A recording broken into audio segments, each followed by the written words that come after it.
For years, I chased the perfect low end for my mixes, but no matter what I tried, my efforts fell flat. I knew I had to do something. I needed to uncover the secret that the pros knew. And what I discovered were some surprising tricks that the pros use to achieve their low-end results. And in this video, I'm going to share some of these tricks, including one that left me feeling skeptical it was just hogwash until I tried it for myself and I couldn't believe the difference. As I delved deeper into understanding the low end of the industry's top mixers, I discovered a trick that I would have never imagined, championed by none other than Andrew Scheps, one of the most respected mixers and educators in the business. Andrew's secret weapon utilized a tool that at first glance seems like a one-trick pony, but it's a trick that he often uses in combination with his signature channel strip plugin with Waves, the Scheps Omni Channel.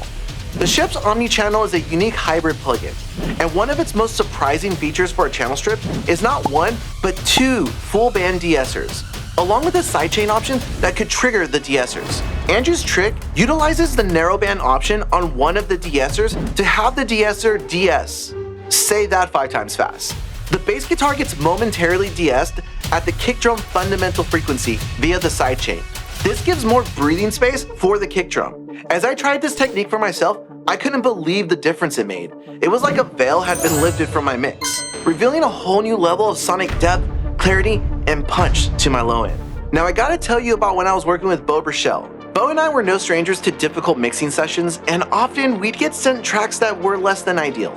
And let me tell you, the bass can be a real pain in the neck, especially in heavier genres where you need the tight low end. It was really tough when the artist had already left for tour and getting the bass retracked and sent over wasn't a possibility.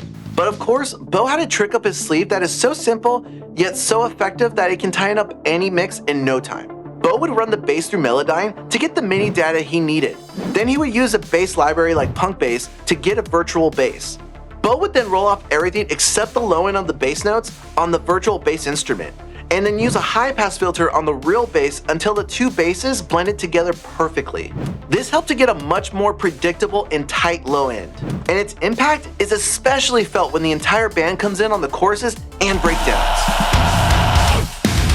Speaking of bands, picture this. You're mixing a rock or indie band, but the bass player is stubbornly sticking to their mid or higher register. It sounds great for the song, but it leaves the mix feeling weak in the low end, and using a synthesized bass in a rock or indie track is going to stick out like a sore thumb sometimes. It's frustrating, right? But legendary producer and mixer Eric Valentine has a trick up his sleeve that will have you getting that bottom end that rumbles in no time. Papa Valentine starts by duplicating the bass DI and throwing a plugin like Waves GTR to utilize one of the pitch shifting pedals inside. This isn't your ordinary pitch shifter. Oh no, this bad boy is an octave pedal, dropping the bass down an octave lower. The result? A massive low end that will fill the gap needed in the track. But that's not all. To really drive the point home, Papa Valentine follows up with the Resonant EQ plugin like Little Lab's Voice of God. It's like adding rocket fuel to an already blazing fire, creating that thunderous low end that sounds like a rocket shooting into space. Papa Valentine will then chop up this modified bass DI and drop it in during the song's big moments, any part that is begging for some added weight. Do it, Quill! I can take it. No, he can't take it! Now I'm curious if you've had this same experience when mixing the low end. You sit down, you start to dig in, you're in the zone just getting the whole mix together, but you keep coming back to the low end. Your bass sounds muddy and your kick drum is lacking punch. You try everything you can think of and nothing seems to work. You find yourself with signal chains like this and this on your kick and bass guitar. Sadly, this is where I found myself countless times as well. I eventually stumbled across a subtle tip that the Lord of the Mix Chris Lord Algae had mentioned in a mix breakdown that absolutely blew my mind. As a mixer, I would get the session files and I would check to see if the tracks were aligned, in tuned, and if the drums were in phase, and then I'd just start mixing.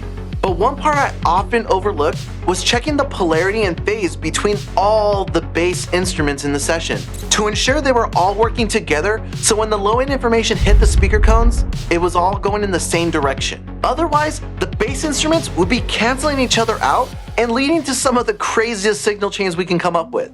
And I couldn't talk about low end without talking about the mixer behind artists like The Weeknd, BTS, and Pharrell, to name a few.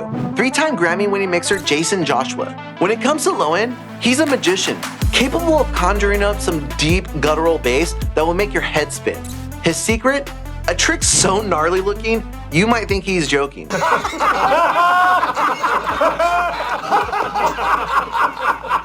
We are laughing.